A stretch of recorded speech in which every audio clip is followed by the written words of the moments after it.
Hello everybody, I'm Dan. Welcome to my Java tutorial series. Throughout my tutorials I will teach you Java using just Notepad and the command prompt. The order in which my tutorials are organized on both my website at javacjava.com and my YouTube playlist is designed to maximize learning by building on concepts from prior tutorials. This tutorial is about the integer class.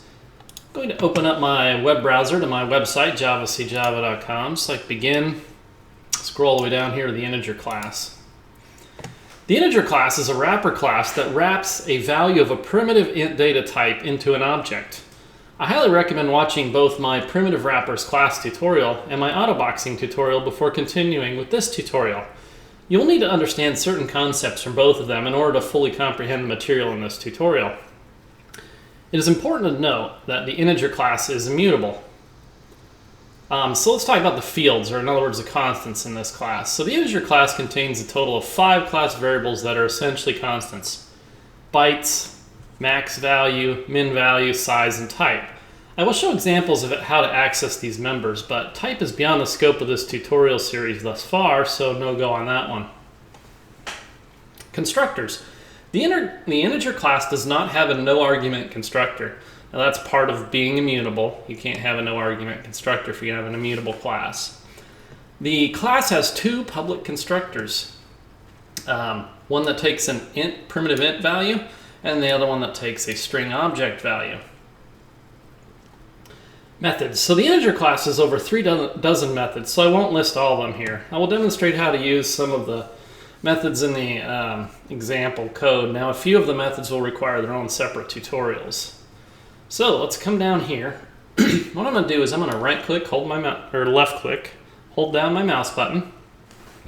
Hit the down arrow on my keyboard to kind of slowly and controllably scroll all the way down through this stuff here while keeping that mouse button down. Then once you get to the end, release the mouse button, Control C to copy, or right click and select copy. Okay, I'm going to go ahead and move the browser off screen here, and I've got a shortcut to the command prompt on my desktop. But if you don't, you can create one really quick by right-clicking, selecting New, Shortcut, type in CMD, Next, and Finish. Okay. First thing I want to do when we open up the command prompt is type in javac, which is a Java compiler command. You should see all this stuff scroll by. If you get an error message, watch my tutorial on installing the Java Development Kit. You want to make sure you get that installed and configured properly before continuing. CLS to clear the screen, CD space / CD is short for change directory, / tells it to go to the root. I'm going to make a directory with the md command called Java. And I already have it, but if you don't, it'll create it for you. I'm going to make another directory here, and I'm just going to call this integer class. Integer class here, and we'll change directories to the integer class. I'm on Notepad, integer class.java. Okay. Then Control V to paste, or right click and select paste. And then we got a huge one here. So let's go ahead and come up here and save this. And the first thing I'm going to do is just compile and run it here, just so we can pop back and forth between the windows here. So javac, and then the name of the file we want to compile, right? Java to run the Java virtual machine, and I want to invoke the integer class there. And let's go ahead and run it. You'll see a whole bunch of stuff scroll by, but we're going to scroll all the way up to the very top here. Okay. So let's see. Let's come back up to the top here on this as well. So the first things that we list here are the class variables, in other words, the constants, because they're public static finals, right, basically.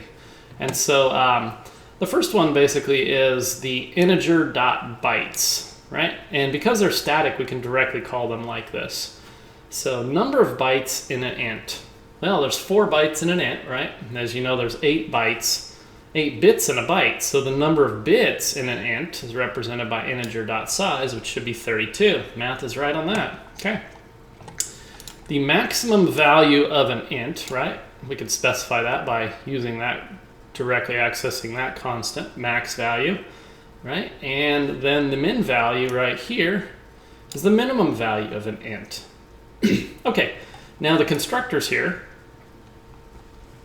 So I can say like integer I1 equals new, so basically reference variable I1 of integer class type equals the reference to a new integer object, right? And in the constructor, I'm passing a basically a primitive int type 41, right? So that's one of the parameters that the constructor takes there. And then I'm displaying that to the console there, the value contained in the state there for I1. And then here's the second example where we can pass in basically a string 41, right? And then displaying that one to the console here. Okay, the next section is common methods. And I'm basically creating two reference variables here, a temp and a temp2 of integer type, and I'm setting them both equal to 0. Now the 0, this is autoboxing right here. So I'm autoboxing temp reference variables just for the examples in here.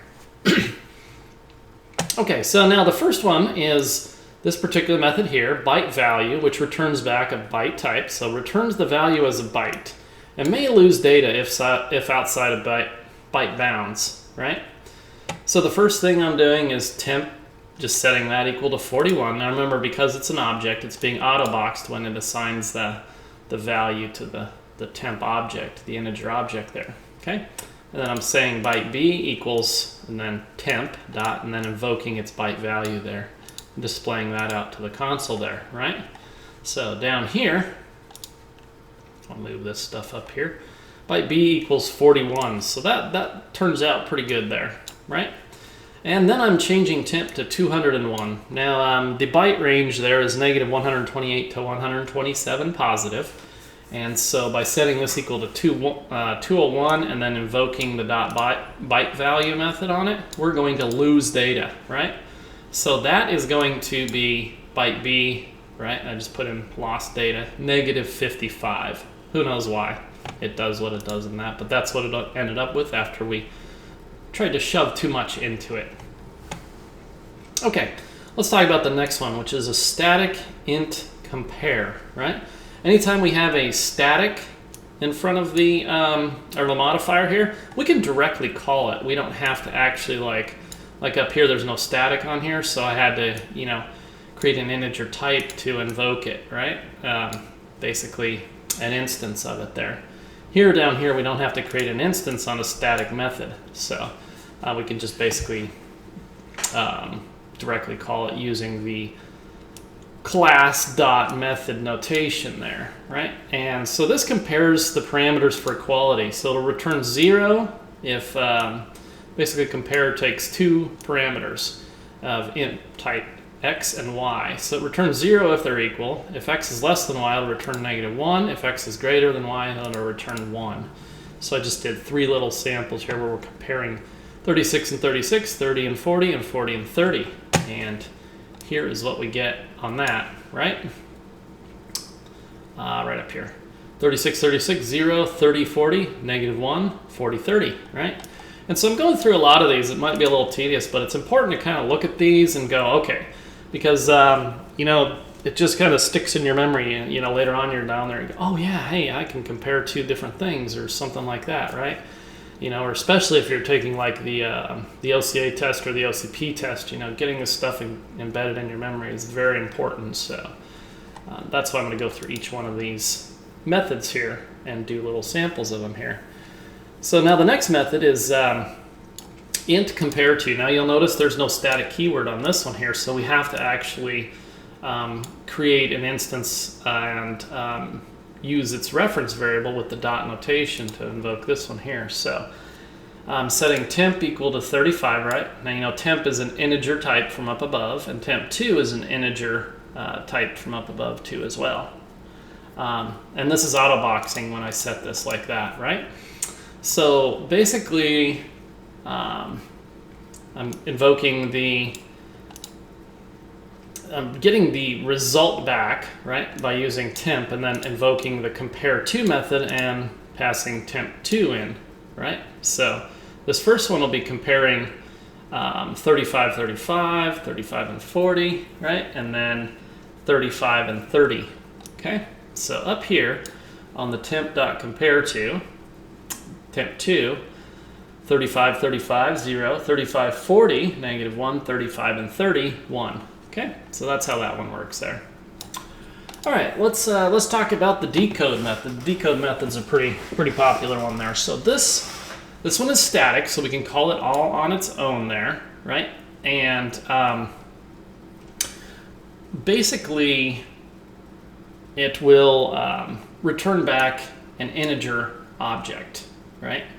So, and we can, of course, display that integer object directly to the console, which is what I'm doing here when directly, yeah, as a parameter there. We can use the plus sign to basically tack it on there, but it is returning an actual integer object there, right? And basically, decode, right? You can pass in a decimal, hexadecimal, or an octal here. Now you'll notice it only takes one parameter. So based on the prefix or the lack of a prefix, it will determine whether or not the number is an actual decimal, hexadecimal, or octal. So hexadecimal has to have a prefix in the number of 0x, or it could be uppercase X, and then a pound symbol to or, either or of those, right?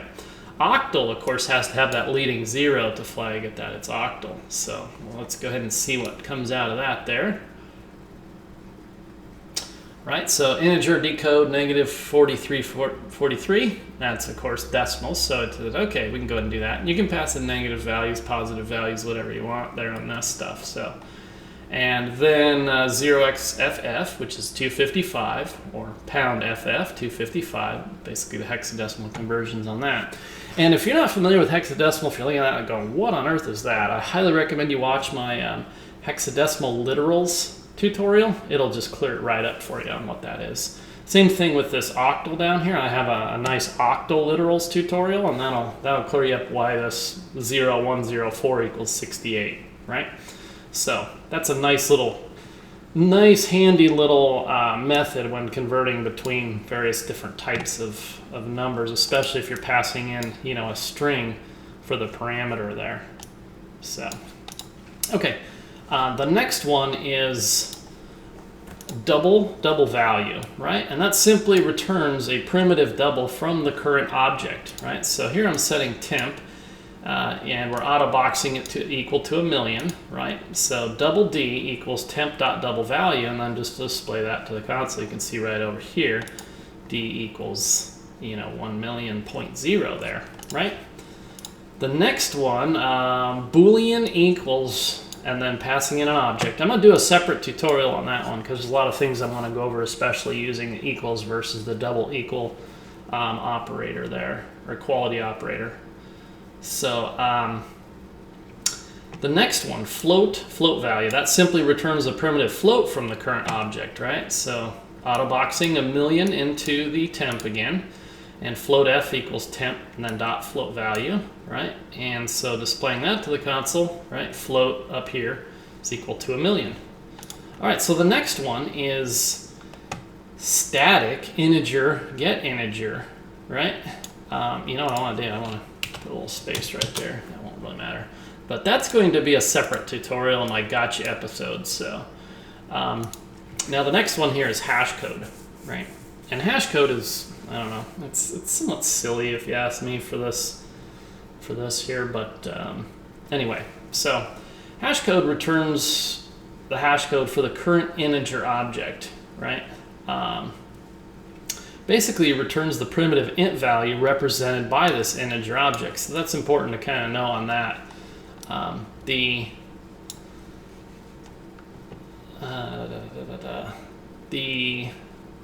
So in other words here, right, I've still got temp set up to 1,000,000 here, right? And so when I invoke the temp.hashcode, all it's going to do is it's going to return back 1,000,000 here, right? So temp.hashcode equals 1,000,000, right? So sort of strange. So, and then the next one down is static int hashcode, where we can pass it an actual value, right? And that will return the hashcode for the parameter value. Now essentially returns the, that should be same thing there, right? Same thing as the parameter. Not sure of the purpose of this method, right? So if I pass it 8273 into the hashcode method, it's actually going to return back 8273. So you can see up here, right? Not entirely sure why they're doing that.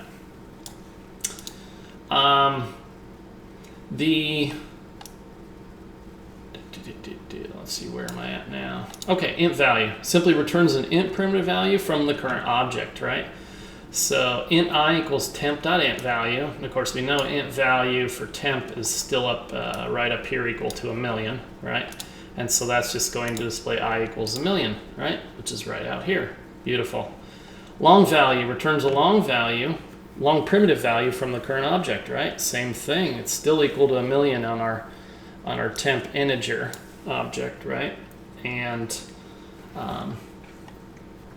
long var equals temp.longvalue, right? And display that to the console. Long var equals 1,000,000 too as well. Okay, now let's talk about the parseint. This is another popular one here. It'll actually return back an int, primitive int data type from a string. Okay, so that's kind of a cool one there. The difference between, say, parseint and decode up here is, let's see, where are you, decode?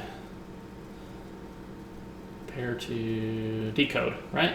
Decode returns back an integer object as opposed to parseint returns back a primitive int type. Okay, so it's the primary difference between those two there. So static, int, parseint, and s. So we return an int primitive value from the string parameter. So here I've got int parse1 equals integer dot parseint, and then you can even put in like positive numbers here, right, as opposed to like a negative, right? Nothing wrong you can do with the positive there too, right? And that'll display this to the console there. So you can see I parse1 equals 2015. When it displays it to the console, it doesn't actually put the plus in there, right? And then there's an overloaded version of the parseint function here, which is static int still, right? Parseint. First parameter is our string. Second parameter is a radix. Now, this returns an int primitive value from the string parameter still. Now, the radix parameter is essentially what base numbering system to use, base 10, base 8, or base 16. I've got 3 examples going on here. So int parse2 equals integer parseint negative 11,567 base 10. Base 10 is our ordinary everyday numbering system. So in case you're not familiar with that, I also have a decimal literals tutorial too as well if you want to look at that. And then it'll just display that right out there too. So basically it's very valuable for converting a string into an int type and specifying what sort of numbering system. So then on parse3, I parse 027, which is and the base 8, which is the octal numbering system, right? And in the octal numbering system, you have to have a leading 0, but here it's actually optional in this parameter, in the string parameter there. If I were to do 27, it would be just fine too as well. I don't like doing that because, you know, octal numbers always have to start with a 0, so it's good to stick with the convention on that, right? And so I'll display parse3 to the screen here. And then base 16 hexadecimal, right? I'll do a negative FF, which is negative 255 essentially on the decimal conversion there. And then a base 16 and display that to the console. So here's what we get. I parse2, negative 11,567. I parse3, 23, because that's actually what octal 27 is. And watch my octal tutorial, octal literals tutorial if you want a further explanation of why that is that. And then of course, negative FF is negative 255. Same thing, watch my hexadecimal literals tutorial if you want a further explanation on that. So the parseint is a pretty cool method. A little brain fart this morning. Then you got parse unsigned int. Nothing really special about that other than it won't take a negative value for a parameter. If you do this, you're going to get it's going to return an error, right? So basically, it has to be a whole number, and that's what unsigned means essentially. So you can't put in, like, for example, negative blah blah blah up here like that. That's that, and so unsigned will just return that back. So just pass it 2001, and that's displayed to the console right here. I parse5 2001. All right, let's move all this stuff up here. Keep on going. Okay, and then I just did the parse unsigned int2 where they have the overloaded on that, where it takes a string and the radix too as well, and passed it some other stuff here, right? The number 75 in base 10, that'll return back 75. 011, that'll actually return back 9. And then it's not case sensitive here for the hexadecimal representation, so you can mix and match lowercase AC. And so basically assigning those to iParse 6, 7, and 8 here and displaying those to the console. So 75 comes out with 75. Octal 011 is 9, and AC hexadecimal is 172 in the base 10 stuff there, right? Because these are all returning int primitive types. Okay, the next one is remainder unsigned. And this is essentially what the mod operator does. So basically you pass it the dividend divisor, and it'll return back the remainder, right? So, and it's of course static too as well, so we can directly invoke it using the class dot method syntax there. So 15 basically divided by 6. 6 goes into 15 two times and leaves us with a remainder of 3, right? And there it is. Integer dot remainder unsigned 15 comma 6 equals 3. Okay, so that's what that one does. Kind of pointless if you ask me. I just, especially since you're returning back an int, it's like, okay, whatever. I would just basically do 15 mod 6 and display, or 15 and then the mod operator here, and that would return back 3 anyway. But hey, it's in here. We'll go over it. Reverse. Static int reverse, and then you pass it a int I. Now its name is somewhat deceptive. It doesn't return, for example, if we put 4321 or 1234 and return 4321, right? Return int value. Returns an int value by reversing the order of the bits in the 2's complement. Now don't worry about this method because I haven't gone over the 2's complement method representation in my tutorials. I'm not even sure if I will. I may someday. I don't know, we'll see. It's just not that commonly used. Or it's important to understand some concepts and shifting operators and stuff like that. But anywho, so basically I passed it the number 1, right? And that'll give you an interesting idea basically on what happens on that. So integer.reverse, passing it 1 equals negative 214,748,3648, right? The interesting thing about that is, let's go ahead and scroll all the way up there, and you see the minimum value of an int. That's what that is. And anyway, don't pay too much attention to that because I just designed it like that, but it's nothing you need to worry about for that. But just know that reverse doesn't just reverse a 1, 2, 3, 4 and a 4, 3, 2, 1 like you might think it does. It doesn't work that way at all. So that's one thing to be aware of, in case you hit like some test question on, what's the value of reverse 1, 2, 3, 4, right? Well, it definitely won't be 4, 3, 2, 1, I can tell you that. So let's see, next one down here is short value, right? Returns a short primitive value from the current object, so fairly self-explanatory on that. We'll autobox 10,000 into the temp reference variable there, and then short s1 equals temp.short value and display that, right? So s1 equals 10,000. Okay, these next ones are super cool. I really like these. So next 3 as a matter of fact. So I got static string to binary string, right? So return a string object in binary format. So displaying to the console the result of integer.toBinary 255, right?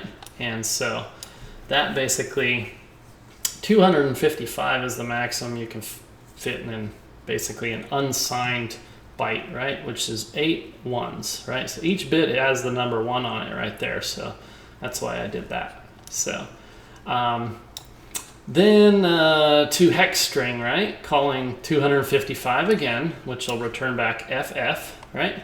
And then to octal string, right? Integer to octal string right here, 255, and that'll return 377 here. So it's really kind of a cool way to keep these in the back of your mind, because if you ever want to, hey, see what the binary representation of something is, you can do it all in like one line right here, which is so cool, especially if you watch my tutorial on like the binary literal tutorial. You'll be like, oh wow, I go through explaining it using all these tables and raise this number to the power of that number and blah blah blah and so on and so forth there, right? So, but this is like a one line show here. Same thing with the hex and the octal. Beautiful, beautiful methods. Now, toString. toString is very simple. It's actually just, the overloaded method, you know, public string to string, right? And whenever you display something to the console like that, it'll actually call the toString method here. But so, like for example, when we display temp to the, if we were to display temp to the console down here, right, in place of this, it would just basically call temp.toString, right? So I'm going to autobox 10,000 into temp and say string ts equals temp.toString, right? There's actually no difference between that and that, right? Right? That is the same as that. So basically, that'll display 10,000 to the console for the TS there. Right? 10,000. Okay, let's go ahead and move that kind of up here. Right? And we're getting there. So, but yeah, that's basically how to return it back as a string there. So, no different than that though. So, but anyway. Now you can also use the static version of it, right? You'll notice this is not static, so you have to actually return a value from an integer object here, which is what we're doing here. But let's say, for example, you didn't want to screw around with the integer and you just wanted to say, okay, I want to use the static notation, so integer dot, and then to invoke toString 45, pass it the number 45 and put that right into your string. Right, so then you'll end up with like quote 45 essentially for that. So as you can see, TS1 45, right? So that's kind of pretty cool there too. A lot of the other, this is kind of a cool thing here too, where the toString method is overloaded. Once again, with it's static here on this one here, right? So you've got your no argument toString, which is not static, right? So that's kind of pretty cool to note there. Then you got two overloaded flavors of it here. You've got the toString that takes a single parameter of an int, primitive int type, and the toString that takes an int primitive type and this int radix, right? And remember, the radix parameter is essentially what base numbering system to use. So if you were passing in a, let's see, for example, you wanted to see, you know, it's very similar to the string, to binary string to hex string and to octal string, only it's like kind of like shorthand syntax in a way there. So toString, and then you could specify 10, 16, or 8, right? 10 being the normal decimal system, 16 being decimal, and 8 being hexadecimal, sorry, and 8 being octal, right? And that'll display, like for example, if we pass 255 to each one of these, with the 10, 16, and 8, we're going to get 255, 255, and 9. Right? So that's basically how that works there. No, sorry. I don't know what the heck I'm doing. I'm way off here. I'm like, oh, wait, that's not right. 255. It's like, what? That is not expected results, but I'm down there on the value of. Okay, so TS2, TS3, TS4, 255, FF, and 377, right? So that's basically the representation of this in base 10, base 16, and base 8. Okay, so the next one is the value of, and the value of is basically it there. We've got 3 overloaded methods here. So all of them are static. All of them return an integer object type there, right? So this returns an integer value from a primitive int parameter. As a matter of fact, whenever autoboxing is done, this is exactly the method that it's called. There is, you know, it's basically no different on that there. So temp equals integer.value of 918, right? That is exactly the same thing as saying temp equals 918. That's what autoboxing does right there, right? So, you can even do a method out, or create an instance out of it too. It'll go ahead and do it basically automatically for you, because integer value of obviously returns the integer class type, right? And so you can directly assign it into that, creating a new integer and assigning it to that new integer, because of course it's mutable. And I'm babbling right now, so let's just get back to the point here. So pretty simple there. We're passing in an primitive int type, we're getting an integer out of that, and we can assign that to an integer reference variable there, 918, right? Temp equals 918. Now value of, here we can pass in a string, right? So that basically we can pass in a string object and get an integer object out of it. Temp2 equals integer.value of 8675309. Anyway, the song like just cracks me up. It's stuck in my head. Probably should give it a rest on that, but nonetheless, so temp2 equals 8675309. I forced myself to say 0 instead of O there, but anyway. And then the last one here is basically, once again, we got that radix parameter, which will tell it, what base numbering system to use. So here we can just basically say, like, for example, I'm passing in, and this is string type, right? As opposed to up here in toString, right? Where we've got an int type, so we can pass in a string. So I've got a string literal of 255, convert that to the base 10 numbering system, which is the same, 255, right? And store that into this new integer object here, right? Here I'm passing a string literal ff and base 16, right? And that equals 255. And here I'm passing in a string literal of 011 and base 8, which is octal. 011 is equal to base 10.9. So that's displayed out there.